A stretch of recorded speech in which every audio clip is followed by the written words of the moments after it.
This is On Hold with Lindiwe Ncongwane. Lindiwe Ncongwane. Lindiwe Ncongwane. On Hold with Lindiwe Ncongwane. Lindiwe Ncongwane. Lindiwe Ncongwane. On Hold. Conversation number 7, and we're making progress, all thanks to you.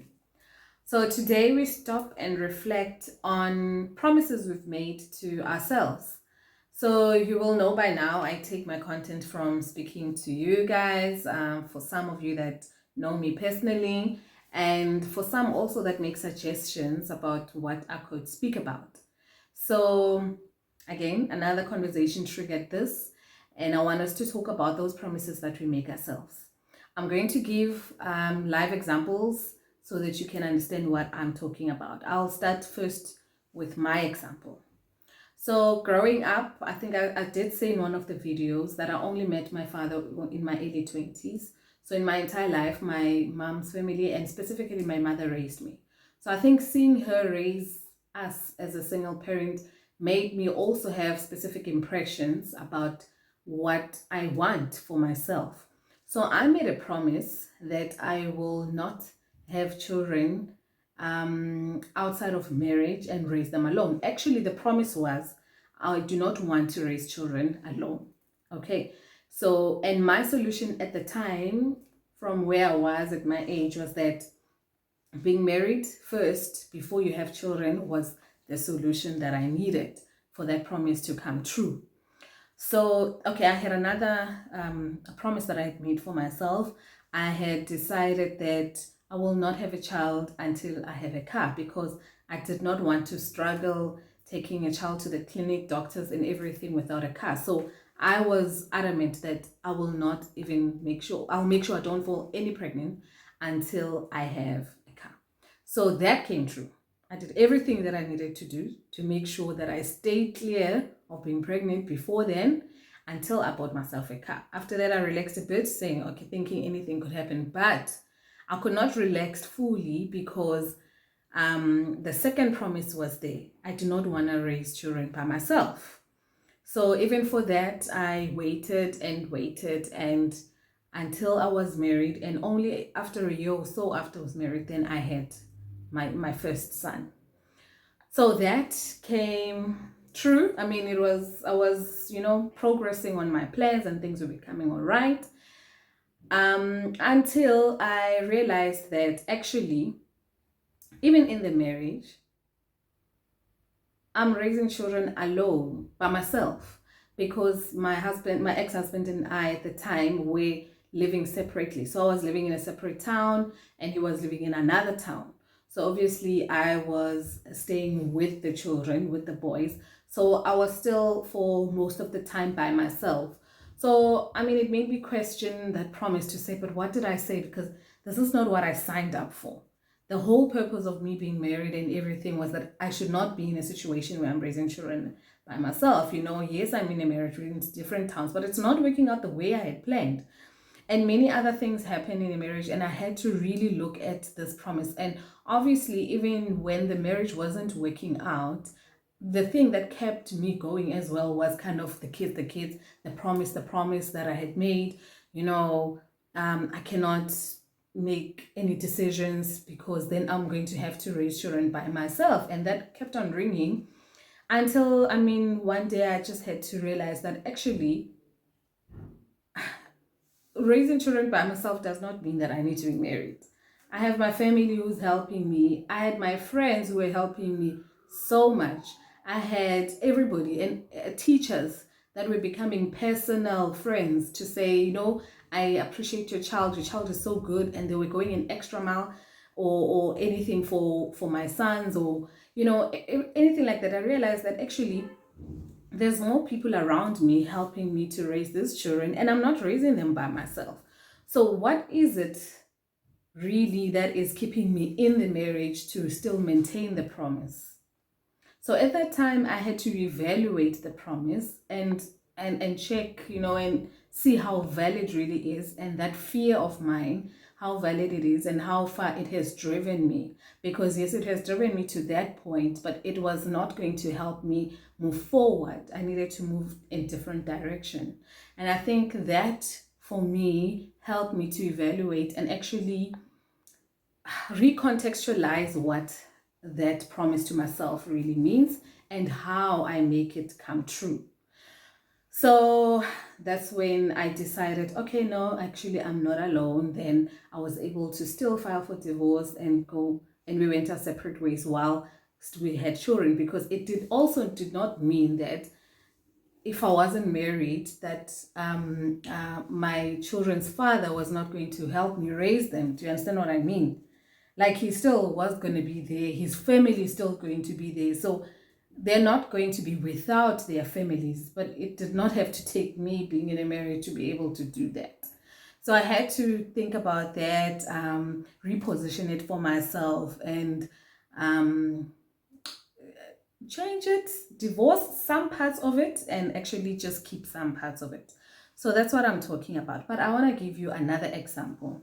And this one is about a conversation I had with a friend of mine. I did ask for permission to share their story, and they agreed.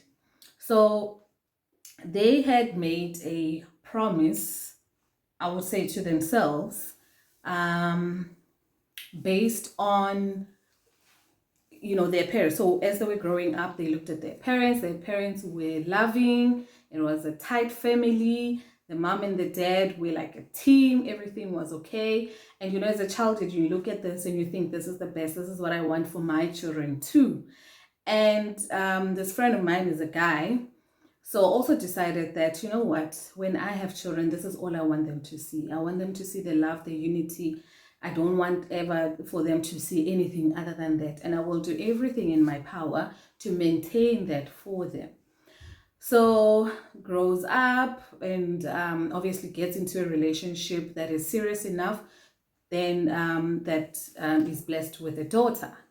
Now, in that relationship, always makes sure that he maintains that promise to say, I do not want my child to see any other thing except unity, love, and warmth in the house. So no matter what happens between him and the partner, it's a side issue. He's willing to put things aside, to forgive before being asked for forgiveness proactively, because why? There's a promise that all I want my child to see is a happy, warm family, and that's it. So that promise kept things going up until it was at a point where it was the relationship between him and the partner where was no longer, bearable. Like it could not continue. But there sits the guilt to say, no, but what about my daughter? I had promised that I'll never do this.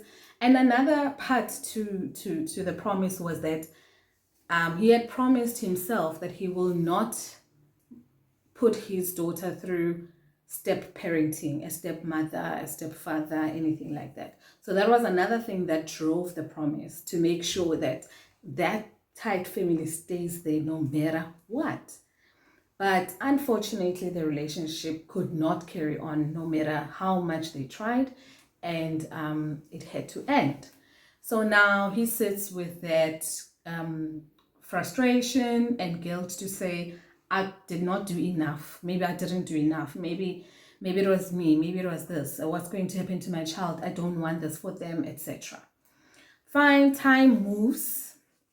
He meets someone else, and obviously they fall in love, and you realize as well, this is better. Life can move on, and all of that.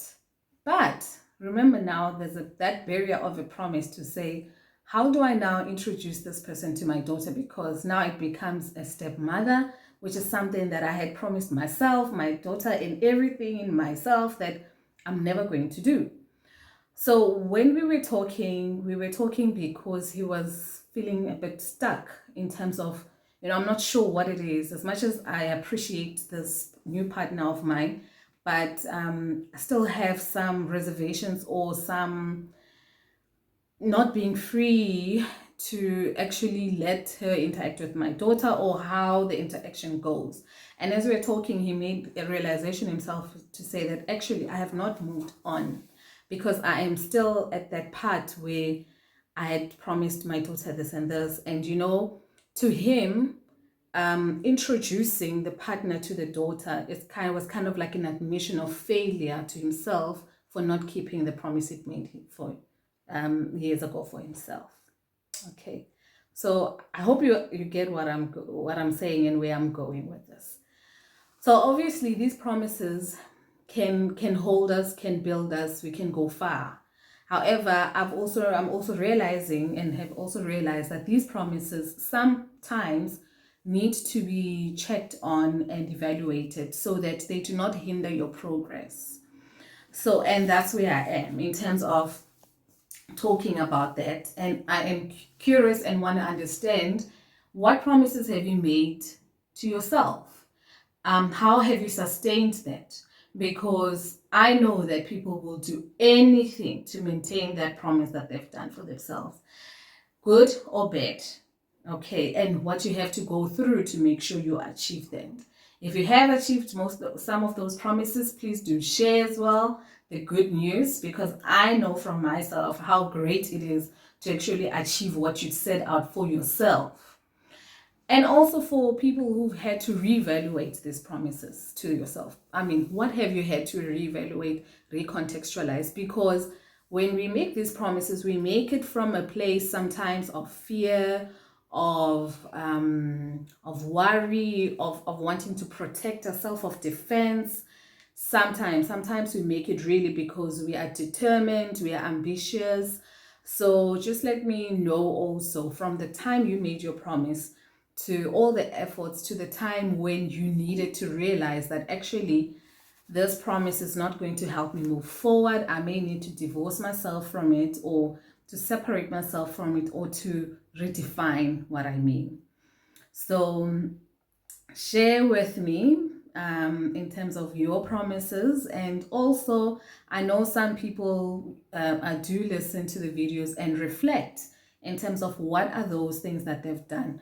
Reflect. If you feel comfortable sharing, share. If not, speak to anybody that is close to you in terms of how those promises are either enabling or disabling you to move forward.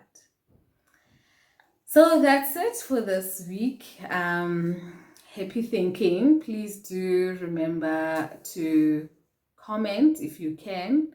I would really appreciate that. Have a good week.